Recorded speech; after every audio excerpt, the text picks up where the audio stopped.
আসসালামু আলাইকুম। আশা করি সকলেই খুবই ভালো আছেন। আজকে আপনাদেরকে শিখাবো কিভাবে আপনারা একটি প্রফেশনাল মানের ইসলামিক থাম্বনেল ডিজাইন করবেন। আমরা সকলেই জানি একটা নর্মাল ভিডিওকে ভাইরাল করার জন্য একটি প্রফেশনাল থাম্বনেল কতটা গুরুত্বপূর্ণ। একটা নর্মাল ভিডিওতে যদি একটা প্রফেশনাল থাম্বনেল ইউজ করা যায়, ভিডিওটা ভাইরাল হওয়ার চান্স অনেকটাই বেড়ে যায়। আপনি যদি এই ভিডিওটা দেখার পর একটি প্রফেশনাল মানের থাম্বনেল ডিজাইন করতে চান, এই ভিডিওটা আপনাদের সম্পূর্ণ দেখতে হবে। চলুন মুখে আর কথা না বাড়িয়ে মূল ভিডিওতে যাওয়া যাক।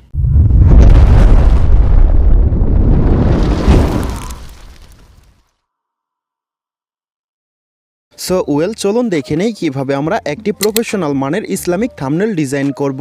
আজকের এই থাম্বনেলটা ডিজাইন করব আমি পিকচারল্যাব অ্যাপসটি দিয়ে।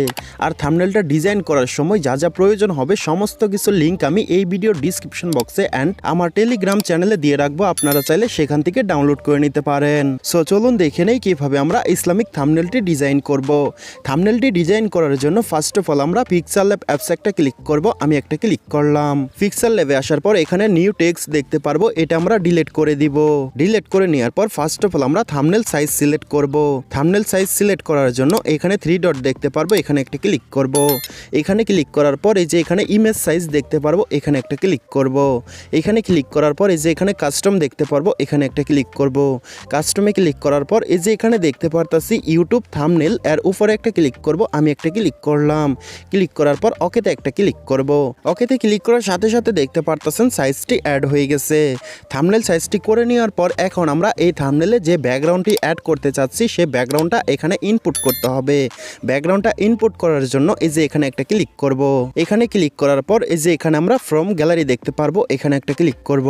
ফ্রম গ্যালারিতে ক্লিক করার সাথে সাথে আমাদের গ্যালারিতে যতগুলো ছবি আছে সবগুলো ছবি এখানে শো করবে। এখন আপনি যে ব্যাকগ্রাউন্ডটি অ্যাড করতে চাচ্ছেন সেই ব্যাকগ্রাউন্ডের উপরে একটা ক্লিক করবেন। আমি যে ব্যাকগ্রাউন্ডটা অ্যাড করতে চাচ্ছি সেই ব্যাকগ্রাউন্ডের উপরে একটা ক্লিক করব। ব্যাকগ্রাউন্ডের উপরে ক্লিক করার পর এই পেজে নিয়ে আসবে। এখন আমরা এখানে টিক মার্ক দেখতে পারবো, এখানে একটা ক্লিক করব। টিক মার্কে ক্লিক করার সাথে সাথে দেখতে পারতেছেন ব্যাকগ্রাউন্ডটা এখানে অ্যাড হয়ে গেছে। এখন যদি আপনি ব্যাকগ্রাউন্ডের কালারটা চেঞ্জ করতে চান অ্যান্ড ব্রাইটনেস কমাতে বা বাড়াতে চান, আপনারা এই যে এখানে একটা ক্লিক করবেন। এখানে ক্লিক করার পর এখানে আপনারা ব্রাইটনেস পেয়ে যাবেন, কন্ট্রাস্ট পেয়ে যাবেন, অসংখ্য অপশন পেয়ে যাবেন। এখান থেকে আপনারা কালারটা চেঞ্জ করে নিতে পারবেন অ্যান্ড ব্রাইটনেসটা কমিয়ে বাড়িয়ে নিতে পারবেন। ব্রাইটনেস কমিয়ে বাড়িয়ে নেওয়ার পর এখানে একটা ক্লিক করবেন। এখানে ক্লিক করার পর থাম্বনেলে যে ছবিটা অ্যাড করতে চাচ্ছি সেই ছবিটা এখানে ইনপুট করতে হবে। ছবিটা ইনপুট করার জন্য এই যে এখানে ইনপুট দেখতে পারতাছি, এখানে একটা ক্লিক করব। আমি একটা ক্লিক করলাম। ইনপুটে ক্লিক করার সাথে সাথে গ্যালারিতে যতগুলো ছবি আছে সবগুলো ছবি এখানে শো করবে। এখন আপনি যে ছবিটা অ্যাড করতে যাচ্ছেন সেই ছবির উপরে একটা ক্লিক করবেন। আমি একটা ক্লিক করলাম। ছবিতে ক্লিক করার সাথে সাথে এই পেজে নিয়ে আসবে। এখন এখানে একটা টিক মার্ক দেখতে পারবেন, এখানে একটা ক্লিক করবেন। আমি একটা ক্লিক করলাম। টিক মার্কে ক্লিক করার সাথে সাথে দেখতে পারতেছেন ছবিটা এখানে অ্যাড হয়ে গেছে। এখন আপনারা এখানে ক্লিক করে ধরে এভাবে ছবিটা একটু বড় করে নেবেন। ছবিটা বড় করে নেওয়ার পর আপনাদের ইচ্ছে মতো আপনাদের ক্ষেত্রে যেখানে বসালে ভালো লাগবে আপনারা সেখানে এভাবে বসিয়ে নেবেন। আর আপনারা যে ছবিটা অ্যাড করবেন সেই ছবির ব্যাকগ্রাউন্ডটা রিমুভ করে নিতে হবে। ছবির ব্যাকগ্রাউন্ড কিভাবে রিমুভ করতে হয় এই বিষয়ে ভিডিও তৈরি করা আছে। সেই ভিডিওর লিঙ্কটা এই ভিডিও ডিসক্রিপশন বক্সে দেওয়া থাকবে অ্যান্ড আই বাটনে দেওয়া থাকবে। সেই ভিডিওটা দেখে ছবির ব্যাকগ্রাউন্ডটা রিমুভ করে নেবেন। ব্যাকগ্রাউন্ড রিমুভ করে নেওয়ার পর ছবিটা এখানে অ্যাড করে নেবেন। ছবিটা অ্যাড করে নেওয়ার পর ছবির উপরে আমরা একটি পিএনজি শ্যাডো অ্যাড করব। পিএনজি শ্যাডো অ্যাড করার জন্য এই যে এখানে ইনপুট দেখতে পারবো, এই ইনপুটে একটা ক্লিক করব। আমি একটা ক্লিক করলাম। ইনপুটে ক্লিক করার পর আমাদের গ্যালারিতে নিয়ে আসবে। গ্যালারি থেকে আমরা সেই শ্যাডোটার উপরে একটা ক্লিক করব। ক্লিক করার পর এখানে টিক মার্ক দেখতে পারবো, এখানে একটা ক্লিক করব। ক্লিক করার সাথে সাথে দেখতে পারতেছেন শ্যাডোটা ছবির উপরে অ্যাড হয়ে গেছে। এখন আমরা এখানে ক্লিক করে ধরে এভাবে শ্যাডোটা একটু বড় করে নিব। আপনাদের ইচ্ছা মতো আপনারা একটু বড় করে নেবেন।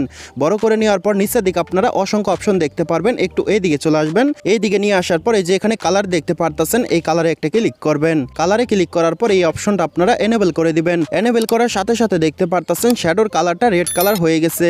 আপনাদের ক্ষেত্রে যদি রেড কালার না হয় নিচের দিকে আপনারা অসংখ্য কালার দেখতে পারবেন, এখান থেকে রেড কালারটা সিলেক্ট করে নেবেন।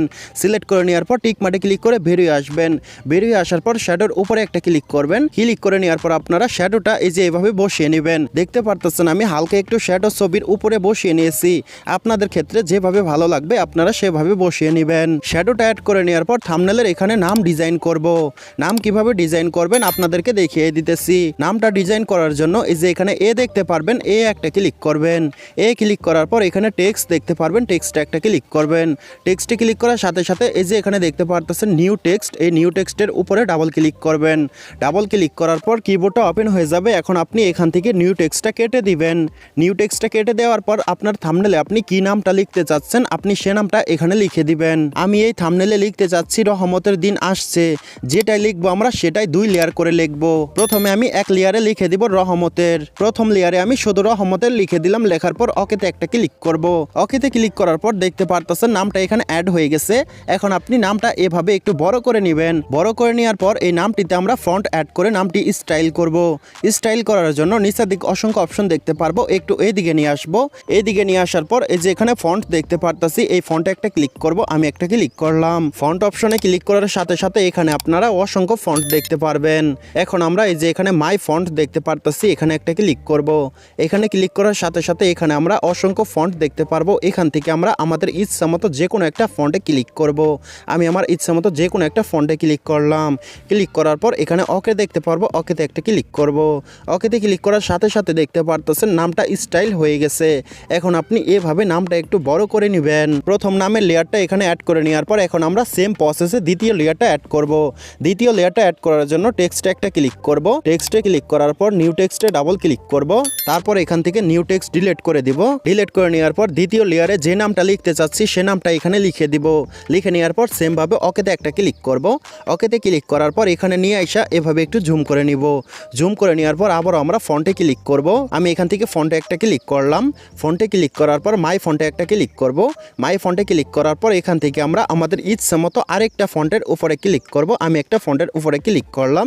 করার পর ওকেতে একটা ক্লিক করব। ওকেতে ক্লিক করার পর দেখতে পারতেছেন এই নামটিতে ফন্টটি অ্যাড হয়ে গেছে। এভাবে আপনারা ফন্টটি অ্যাড করে নেবেন। নেওয়ার পর এখানে ক্লিক করে চাইলে নামটা বড় করে নিতে পারেন বা ছোট করে নিতে পারেন। আপনাদের ইচ্ছা মতো বড় বা ছোট করে নেওয়ার পর এই নামের উপরে ক্লিক করে ধরে এভাবে আপনারা এখানে বসিয়ে নেবেন। বসিয়ে নেওয়ার পর এখন আমরা এই নামে কালার অ্যাড করব। কালার অ্যাড করার জন্য উপরের নামের লেয়ারে একটা ক্লিক করব। ক্লিক করার পর নিচের দিকে অসংখ্য অপশন দেখতে পারতাছি, একটু এইদিকে নিয়ে আসবো। এইদিকে নিয়ে আসার পর এই যে এখানে কালার দেখতে পারতাছি, এই কালারে একটা ক্লিক করব। কালারে ক্লিক করার পর এখানে অসংখ্য কালার দেখতে পারতাছি। এখান থেকে আপনি আপনার ইচ্ছা মতো যে কোনো কালার অ্যাড করে নিতে পারবেন। আমি এখান থেকে আমার ইচ্ছা মতো যে কোনো একটা কালার অ্যাড করে নিলাম। নেওয়ার পর এই টিক মার্কে একটা ক্লিক করব। টিক মার্কে ক্লিক করে বেরিয়ে আসার পর আবার আমরা নামের নিচের লেয়ারে একটা ক্লিক করব। ক্লিক করার পর আবার আমরা কালার অপশনের উপর একটা ক্লিক করব। কালারে ক্লিক করার পর এখানে আমরা অসংখ্য কালার দেখতে পারবো। এখান থেকে আপনাদের ইচ্ছা মতো যে কোনো একটা কালারের উপরে ক্লিক করবেন। আমি একটা কালারের উপরে ক্লিক করলাম। কালারে ক্লিক করার পর এই টিক মার্কে একটা ক্লিক করে এখান থেকে বেরিয়ে আসবো। এখন আপনি চাইলে এখানে সিঙ্গারের নাম লিখে নিতে পারেন। সিঙ্গারের নাম লেখার জন্য টেক্সটে একটা ক্লিক করব। তারপর নিউ টেক্সটে ডাবল ক্লিক করব। তারপর এখান থেকে নিউ টেক্সটটা কেটে দিব। কেটে দেওয়ার পর আপনি এখান থেকে সিঙ্গারের নামটা লিখে নেবেন। লিখে নেওয়ার পর ওকেতে একটা ক্লিক করবেন। ওকেতে ক্লিক করার সাথে সাথে দেখতে পারবেন নামটা অ্যাড হয়ে গেছে। নামটা আপনি একদম ছোট করে দিবেন। এখান থেকে আমি নামটা ছোট করে দিলাম। ছোট করে দেওয়ার পর নামটা এখানে আপনাদের ইচ্ছা মতো বসিয়ে নেবেন। সিঙ্গারের নামটা বসিয়ে নেওয়ার পর আপনি চাইলে এখান থেকে আপনার যে কোনো একটা লোগো বসিয়ে নিতে পারেন। থাম্বনেলটি এডিটিং কমপ্লিট করে নেওয়ার পর এই থাম্বনেলটি কিভাবে সেভ করবেন চলুন আপনাদেরকে দেখিয়ে দেই। থাম্বনেলটি সেভ করার জন্য এই যে এই কর্নারে একটি সেভ আইকন দেখতে পারতেছেন, এখানে একটা ক্লিক করবেন। আমি একটা ক্লিক করলাম। ক্লিক করার পর এই যে এখানে সেভ এজ ইমেজ দেখতে পারতেছেন, এখানে একটা ক্লিক করবেন। এখানে ক্লিক করার পর এই যে এখানে কাস্টম দেখতে পারতেছেন, এই কাস্টমে একটা ক্লিক করবেন। কাস্টমে ক্লিক করার পর এই যে এখানে আলট্রা দেখতে পারতেছেন, আলট্রাতে একটা ক্লিক করবেন। আলট্রাতে ক্লিক করার পর এই যে এখানে সেভ টু গ্যালারি দেখতে পারতেছেন, এখানে একটা ক্লিক করবেন। সেভ টু গ্যালারিতে ক্লিক করার সাথে সাথে থাম্বনেলটা সেভ হয়ে আমাদের গ্যালারিতে চলে যাবে। আশা করি সম্পূর্ণ প্রসেসটা বুঝতে পারছেন। যদি এই ভিডিওটা ভালো লেগে থাকে ভিডিওতে একটা লাইক করবেন, আর যদি চ্যানেলে নতুন হয়ে থাকেন চ্যানেলটা সাবস্ক্রাইব করে দিবেন। আজকের মতো এ পর্যন্ত ছিল, দেখা হবে পরবর্তী কোনো ভিডিওতে। সো আজকের মতো আল্লাহ হাফেজ।